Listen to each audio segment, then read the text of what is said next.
ഇന്ന് എക്സ്പ്രസ് പോകുന്നത് doctor stone എന്ന് പറഞ്ഞ ജാപ്പനീസ് ആനിമി സീരീസിന്റെ സീസൺ 3 19ാമത്തെ എപ്പിസോഡാണ്. എപ്പിസോഡ് പോകുന്നതിന് മുന്നേ നമ്മുടെ ചാനൽ ആദ്യമായിട്ട് കാണുന്ന ഒരാളാണ് നിങ്ങളെങ്കിൽ നമ്മുടെ ചാനൽ ജസ്റ്റ് ഒന്ന് സബ്സ്ക്രൈബ് ചെയ്തേക്കുക, അതുപോലെ ലൈക്ക് തന്നേക്ക്. സോ ഞാൻ കൂടുതൽ കാര്യങ്ങൾ പറഞ്ഞു വിശ്വസിക്കാതെ നമുക്ക് നേരെ എക്സ്പ്ലനേഷനിലേക്ക് പോകാം.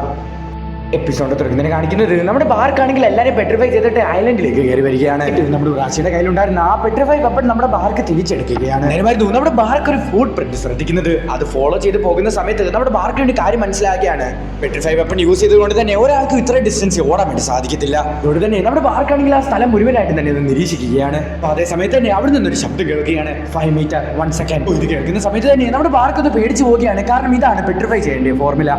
സോ അത് ആരാണെന്ന് പറഞ്ഞ് നമ്മൾ നോക്കുന്ന സമയത്താണ് നമുക്ക് മനസ്സിലാക്കുന്നത് അത് വേറെ ആരുമല്ല, നമ്മുടെ സേക്കു. ബോസിന്റെ ഫൈറ്റിലുള്ള സമയം ഇതാണ് എന്ന് നമ്മുടെ സേക്കു പറയുക. എങ്ങനെയാണ് നീ പെട്രിഫൈ ആവാതിരിക്കുന്നത്? നീ നിന്റെ മന്ത്രം ഉപയോഗിച്ചില്ലേ എന്ന് നമ്മുടെ ബാർക്ക് സേക്കുനോട് ചോദിക്കുകയാണ്. പെട്രിഫൈ ആകാതിരിക്കാനുള്ള വെപ്പൺ എന്റെ ഉള്ള സമയത്ത് ഞാൻ എങ്ങനെയാണ് കല്ലായിട്ട് മാറുന്നത് എന്ന് നമ്മുടെ സേക്കു പറഞ്ഞിട്ട് ഒരു ഫ്ലാഷ് ബാക്ക് ആലോചിക്കുകയാണ്. ഉറാഷി ഐലൻഡിലേക്ക് ഓടുന്ന സമയത്ത് ഇവരെല്ലാവരും ഉറാഷിയുടെ പുറകെ ഓടിയില്ലേ, ആ സമയമാണ് കാണിക്കുന്നത്. അതേ സമയത്ത് തന്നെ നമ്മുടെ സേക്കു ചിന്തിക്കുകയാണ് അഥവാ പെട്രിഫൈ ആയ എങ്ങനെ ഡീപെട്രിഫൈ ചെയ്യാമെന്ന്. ഗ്യാസിന്റെ അകത്തിൽ വിരൽ മുക്കി വെച്ചാൽ പെട്രിഫൈ ആകുന്ന സമയത്ത് തന്നെ അത് ഡീപെട്രിഫൈ ആകും. പക്ഷെ അഥവാ പെട്രിഫൈ ആകുന്ന സമയത്ത് ആ വിരൽ മുറിഞ്ഞു പോയാൽ മൊത്തത്തിൽ തന്നെ പ്ലാൻ കുളമാകും. പെട്രിഫൈ ചെയ്യാൻ വേണ്ടിയുള്ള ബീമിന് 0.1 സെക്കൻഡിലാണ് ട്രാവൽ ചെയ്യുന്നത്. അതുകൊണ്ട് തന്നെ നമ്മുടെ ക്രോമിന്റെ കയ്യിൽ ഒരു ഐഡിയ ഉണ്ടെന്ന് നമ്മുടെ ക്രോം പറയുന്നു. ഈ സമയത്ത് തന്നെ നമ്മുടെ ഉറാഷിയുടെ കയ്യിലാണ് ആ പെട്രിഫൈ ചെയ്യുന്ന വെപ്പൺ എന്ന് എല്ലാവർക്കും മനസ്സിലാകുകയാണ്. ഈ സമയത്ത് തന്നെ പെട്രിഫൈ വെപ്പൺ ആക്ടിവേറ്റ് ആകുകയുമാണ്. എല്ലാവരും പെട്രിഫൈ ചെയ്യാൻ വേണ്ടി തുടങ്ങുകയുമാണ്. ഈ സമയത്ത് തന്നെ നമ്മുടെ റിയൂഷ് ആണെങ്കിൽ ക്രോമിന്റെ ഐഡിയ പറയുകയാണ്. സോ എല്ലാവരും 5 മീറ്റർ ഡിസ്റ്റൻസ് ഇട്ട് സ്ട്രൈറ്റ് ലൈനിൽ നിൽക്കുക. ഇങ്ങനെ ചെയ്യാൻ വേണ്ടിയുള്ള കാരണം എന്ന് വെച്ചാൽ നമ്മുടെ സേക്കുവിന് പെട്രിഫൈ ആകാൻ വേണ്ടിയുള്ള സ്പീഡ് കാൽക്കുലേറ്റ് ചെയ്യണം. പെട്രിഫൈ ആകുന്ന സമയത്ത് മുന്നിൽ നിൽക്കുന്ന ആൾ കൈ ഇങ്ങനെ നീട്ടി വെക്കണം. സോ അത് പെട്രിഫൈ ആയി കഴിയാൻ നേരത്ത് മറ്റേ കൈ പൊക്കി വെക്കുക. ചെയ്യുന്ന സമയത്ത് നമ്മുടെ ഒരു ടൈം കിട്ടും ഇതിന്റെ സ്പീഡ് കാൽക്കുലേറ്റ് ചെയ്യാൻ വേണ്ടിയുള്ള. അങ്ങനെ 5 മീറ്റർ ഇടപെട്ട് നിൽക്കുന്ന ഓരോ ആൾക്കാരും പെട്രിഫൈ ആയിക്കൊണ്ടിരിക്കുകയാണ്. നമ്മുടെ സേക്കുവിന്റെ പ്ലാൻ എന്താന്ന് ചോദിച്ചാൽ പെട്രിഫൈ ആകുന്ന സമയത്ത് തന്നെ ഈ നൈട്രിക് ആസിഡ് എടുത്ത് മേളിലേക്ക് എറിഞ്ഞിട്ട് പെട്രിഫൈ ആയി കഴിയുന്ന സമയത്ത് ആ നൈട്രിക് ആസിഡ് വന്ന് നമ്മുടെ സേക്കുവിന്റെ ദേഹത്ത് വീഴുന്നു. ഇങ്ങനെ ചെയ്യണമെങ്കിൽ ഒരു പ്രോപ്പർ ടൈമിംഗ് വേണം. സോ അതുകൊണ്ട് തന്നെ നമ്മുടെ സേക്കു പ്രോപ്പർ ആയിട്ട് ടൈമിംഗ് കാൽക്കുലേറ്റ് ചെയ്തുകൊണ്ടിരിക്കുകയാണ്.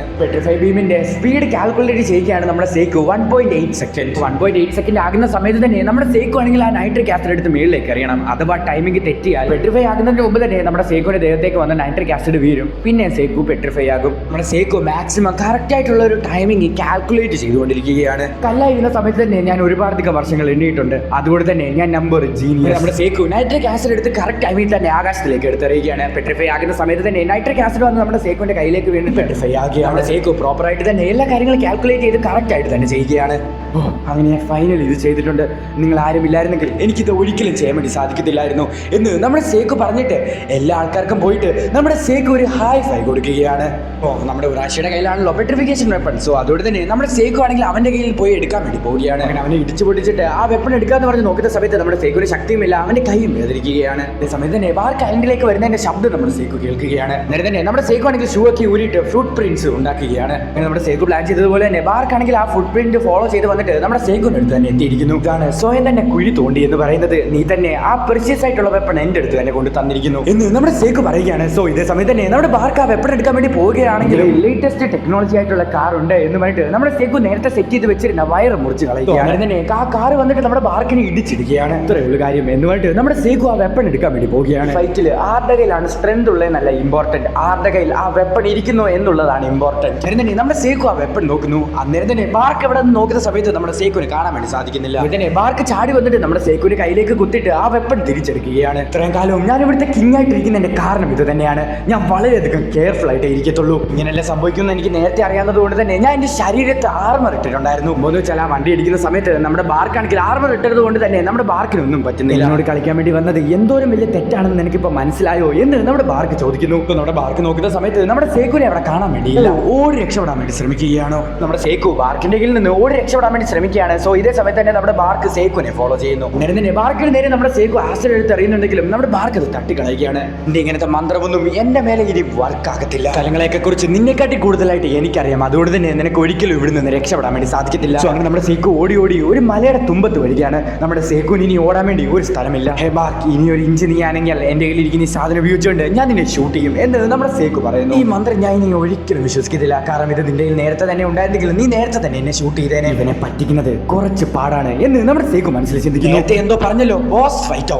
ഇവിടെ ബുദ്ധിശാലിയായിട്ടിരിക്കുന്നവനാണ് ആ ബോസ്. 5 metre 5 second. നമ്മുടെ ബാർക്കാണെങ്കിൽ സേക്കുവിന്റെ നേരെ ആ വെപ്പൺ എറിയാൻ വേണ്ടി നിൽക്കുകയാണ്. മരിക്കുന്നതിന് മുമ്പ് നിന്റെ പേരെന്ന് പറഞ്ഞ് ഇസുഗാമി സെക്കു. അത് കേട്ടുകൊണ്ട് തന്നെ നമ്മുടെ ബാർക്കാണെങ്കിൽ സേക്കുവിന് നേരെ ആ വെപ്പൺ എറിയുകയാണ്. ഇതേ സമയത്തായിരുന്നു ഒരു ശബ്ദം പുറകിൽ നിന്ന് കേൾക്കുന്നത്. ഇതേ സമയത്തായിരുന്നു നമ്മുടെ ബാർക്ക് ഒരു കാര്യം ചിന്തിക്കുന്നത്. ഇവർ അറ്റാക്ക് ചെയ്യാൻ വേണ്ടി വന്ന സമയത്ത് ഇവർക്ക് ഒരു പ്ലാൻ ഉണ്ടായിരുന്നു. വന്ന വഴിക്ക് നമ്മുടെ സേക്കു ആണെങ്കിൽ ഒരു ഡിസ്ട്രാക്ഷൻ പോലെ കുപ്പി എറിഞ്ഞ് പൊട്ടിച്ച് ശബ്ദം ഉണ്ടാക്കിയിട്ടുണ്ടായിരുന്നു. ആ ഡിസ്ട്രാക്ഷൻ നമ്മുടെ സേക്കു കറക്റ്റ് ആയിട്ട് ഉപയോഗിച്ചിട്ട് ആ റിവൈവ് ഫ്ലൂയിഡ് നമ്മുടെ റിയൂഷിയുടെ നേരെ ഒഴിക്കുകയാണ്. അച്ഛന്റെ ചെവിയിലുണ്ടായിരുന്ന ആ എയർപോർട്ട് നമ്മുടെ റിയൂഷി എടുത്ത് ചെവിയിലേക്ക് വെക്കുകയാണ്. സോ അതുകൊണ്ട് തന്നെ നമ്മുടെ സേക്കു കറക്റ്റ് ആയിട്ട് തന്നെ ഇൻസ്ട്രക്ഷൻസ് കൊടുക്കുകയാണ്. സോ ഇസുഗാമി സെക്കു എന്ന് പറയുന്നതായിരുന്നു സിഗ്നൽ. ഇവരുടെ ഫസ്റ്റ് പ്ലാൻ എന്ന് പറയുന്നത് തന്നെ ഡ്രോൺ യൂസ് ചെയ്തിട്ട് ആ വെപ്പൺ എടുക്കണമെന്നുള്ളതായിരുന്നു. അതുപോലെ തന്നെ നമ്മുടെ റിയൂഷി ആണെങ്കിൽ ആ ഡ്രോൺ തിരിച്ചു കൊണ്ടിരിക്കുകയാണ്. മനസ്സിലായോ ആരാണ് ബ്രില്യന്റ് എന്ന് നമ്മുടെ സേക്കു ആണെങ്കിൽ ബാർക്കിനോട് ചോദിക്കുകയാണ്. ഈ ചാൻസ് ഞാൻ ഒരിക്കലും വെറുതെ വിട്ട് കളയത്തില്ല എന്ന് പറഞ്ഞിട്ട് നമ്മുടെ റിയൂഷി ആണെങ്കിൽ കറക്റ്റ് ആയിട്ട് തന്നെ ആ വെപ്പൺ ക്യാച്ച് ചെയ്യുകയാണ്. നമ്മുടെ റിയൂഷി ആണെങ്കിൽ ആ വെപ്പൺ തിരിച്ചെടുക്കാൻ വേണ്ടി ശ്രമിക്കുന്ന സമയത്ത് നമ്മുടെ ബാർക്ക് സമ്മതിക്കുന്നില്ല. നമ്മുടെ ബാർക്കും ആ വെപ്പൺ പിടിച്ച് വലിച്ചുകൊണ്ടിരിക്കുകയാണ്. ബാർക്കാണെങ്കിൽ 5 മീറ്റർ 5 സെക്കൻഡ് എന്ന് പറഞ്ഞിട്ടായിരുന്നു എറിഞ്ഞിട്ടുണ്ടായിരുന്നത്. സോ അതുകൊണ്ട് തന്നെ വലിക്കുന്നത് പോലെ ആക്ട് ചെയ്തിട്ട് കറക്റ്റ് ടൈം ആക്കുന്ന സമയത്ത് ഇതങ്ങ് വിട്ടേക്കാം എന്ന് നമ്മുടെ ബാർക്ക് മനസ്സിൽ ചിന്തിക്കുകയാണ്. നമ്മുടെ ബാർക്ക് ചിന്തിച്ചു ഇവർ കഷ്ടപ്പെട്ട് ആ വെപ്പൺ എടുക്കാൻ വേണ്ടിയാണ് ശ്രമിക്കുന്നതെന്ന്.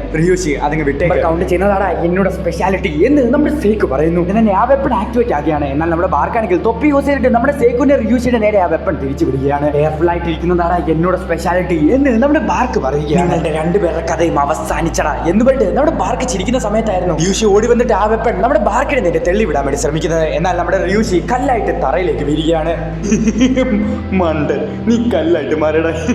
സ്വയമായിട്ട് സാക്രിഫൈസ് ചെയ്താലും നിന്റെ കൂട്ടുകാരനെ ഞാൻ അവസാനിപ്പിക്കോടാ, കാരണം എന്റെ കയ്യിലാണ് ആ വെപ്പൺ എന്നുമായിട്ട് നമ്മുടെ ബാർക്ക് ആ വെപ്പണിലേക്ക് നോക്കുന്ന സമയത്ത് ആ വെപ്പണിൽ എയർപോർട്ട് ഇരിക്കുന്നു. ഫിക്സ് ചെയ്യാൻ വേണ്ടിയാണോ ഇവൻ സെൽഫായിട്ട് സാക്രിഫൈസ് ചെയ്തത് എന്ന് പോയിട്ട് നമ്മുടെ ബാർക്ക് ചിന്തിക്കുന്നു. സ്വയമായിട്ട് സ്മാർട്ട് ആണെന്ന് ചിന്തിക്കുന്ന ആൾക്കാരെയൊക്കെ തോൽപ്പിക്കുന്നത് വളരെയധികം സിമ്പിൾ ആണ്. 5 മീറ്റർ 1 സെക്കൻഡ് എന്ന് നമ്മുടെ സേക്കു പറയുകയാണ്. അങ്ങനെ നമ്മുടെ ബാർക്കും കല്ലായിട്ട് മാറുകയാണ്. ഫൈനലി എല്ലാ പ്രശ്നവും അവസാനിച്ചു. ഇത്രയും വലിയ പോരാട്ടങ്ങൾ നടത്തിയതിന്റെ റിസൾട്ട് കിട്ടിയിരിക്കുന്നു. സേക്കുവിന്റെ കയ്യിലാണ് ഇപ്പൊ പെട്രിഫിക്കേഷൻ വെപ്പൺ. ഇപ്പൊ നമ്മുടെ സേക്കു ഒഴിച്ച് ഐലൻഡിലുള്ള എല്ലാ ആൾക്കാരും കല്ലായിട്ട് മാറിയിട്ടുണ്ട്. നമ്മുടെ ഹീറോ തനിച്ച് ആ ഐലൻഡിൽ കൂടെ നടന്നുകൊണ്ടിരിക്കുകയാണ്. ഇതെല്ലാം കാണുന്ന സമയത്ത് നമ്മുടെ സേക്കുവിന് പഴയ ഓർമ്മകളൊക്കെ വരികയാണ്. പഴയതുപോലെ തന്നെ ഞാൻ ഒറ്റയ്ക്കായോ എന്നുമായിട്ട് നമ്മുടെ സേക്കു ചിന്തിക്കുകയാണ്. ഈ ലോകത്തിലുള്ള എല്ലാ ആൾക്കാരും കല്ലായി മാറുന്ന സമയത്ത് നമ്മുടെ സേക്കു മാത്രം റിവൈവായി. നമ്മുടെ സേക്കു മാത്രം കഷ്ടപ്പെട്ട് ഒറ്റയ്ക്ക് ഒരുപാടധികം ജോലി ചെയ്തതും ആ സെയിം സിറ്റുവേഷൻ തന്നെ ഇവിടെ തിരിച്ചു വന്നിരിക്കുന്നു എന്ന് നമ്മുടെ സേക്കു ചിന്തിക്കുകയാണ്. ഈ വേൾഡിൽ തന്നെ ഇപ്പൊ മനുഷ്യനായിട്ടുള്ളത് ഞാൻ മാത്രമാണ് എന്ന് നമ്മുടെ സേക്കു ചിന്തിക്കുന്നു. അതേ സമയത്തായിരുന്നു നമ്മുടെ സേക്കുവിന്റെ ഫോൺ ബെല്ലടിക്കുന്നത്. സേക്കു അവിടുത്തെ കാര്യങ്ങളെല്ലാം ഓക്കെ ആണോ എന്ന് നമ്മുടെ റൂറി ചോദിക്കുന്നു. കാര്യങ്ങളെല്ലാം ഓക്കെ ആണ് എന്ന് നമ്മുടെ സേക്കു തിരിച്ചു പറയുകയാണ്. ഞാൻ ഈ വേൾഡിൽ തനിച്ചല്ല,